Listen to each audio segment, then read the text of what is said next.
Kerala school കലോത്സവം 2025 അവസാന ദിവസം ഇഞ്ചോടിച്ച് പോരാട്ടം കപ്പ് ആർക്ക്? സ്കൂള് അവധിയും. സംസ്ഥാന സ്കൂൾ കലോത്സവം അവസാന ദിനത്തിലേക്ക് കടക്കുമ്പോൾ കിരീടത്തിനായി ഇഞ്ചോടിച്ച് പോരാട്ടം. അവസാന ദിവസം 10 മത്സര ഇനങ്ങൾ മാത്രം ശേഷിക്കെ 965 പോയിന്റുമായി തൃശൂരാണ് ഒന്നാം സ്ഥാനത്തുള്ളത്. 961 പോയിന്റുകൾ വീതം നേടി നിലവിലെ ചാമ്പ്യനായ കണ്ണൂരും പാലക്കാടും രണ്ടാമതുണ്ട്.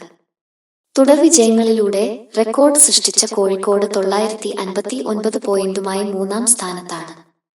മലപ്പുറം 934, എറണാകുളം 930, കൊല്ലം 921, തിരുവനന്തപുരം 913, ആലപ്പുഴ 909, കോട്ടയം 881, കാസർഗോഡ് 876, വയനാട് 865, പത്തനംതിട്ട 807, ഇടുക്കി 778 എന്നിങ്ങനെയാണ് മറ്റ് ജില്ലകളുടെ പോയിന്റ് നില.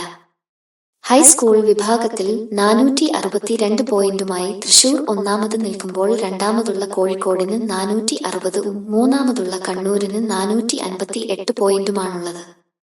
ഹയർ സെക്കൻഡറി വിഭാഗത്തിൽ പാലക്കാട് 504 പോയിന്റുമായി മുന്നിട്ട് നിൽക്കുന്നു.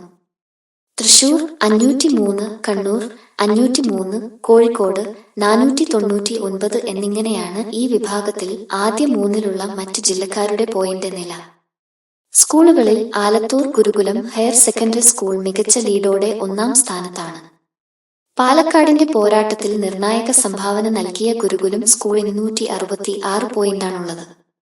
Thiruvananthapuram Carmel higher secondary school 116 പോയിന്റുമായി രണ്ടാം സ്ഥാനത്തും മാനന്തവാടി MGMSS 101 പോയിന്റുമായി മൂന്നാം സ്ഥാനത്തുമാണ്. അതേസമയം സ്കൂൾ കലോത്സവത്തിന്റെ സമാപനദിനായ ഇന്ന് തിരുവനന്തപുരം ജില്ലയിലെ സർക്കാർ, എയ്ഡഡ്, അൺഎയ്ഡഡ് സ്കൂളുകൾക്ക് വിദ്യാഭ്യാസ വകുപ്പ് അവധി പ്രഖ്യാപിച്ചിട്ടുണ്ട്. ജില്ലയിലെ വിവിധ ഭാഗങ്ങളിലുള്ള സ്കൂളുകളിലെ കുട്ടികൾക്ക് കലോത്സവം കാണാൻ അവസരം വേണമെന്ന ആവശ്യം പരിഗണിച്ചാണ് അവധിയെന്നും കുട്ടികൾ ഈ അവസരം ഉപയോഗപ്പെടുത്തണമെന്നും വിദ്യാഭ്യാസ വകുപ്പ് വ്യക്തമാക്കി. വേദികൾക്കും താമസസൗകര്യം ഒരുക്കിയ സ്കൂളുകൾക്കും വാഹനങ്ങൾ വിട്ടുകൊടുത്ത സ്കൂളുകൾക്കും നേരത്തെ 3 ദിവസം അവധി പ്രഖ്യാപിച്ചിരുന്നു.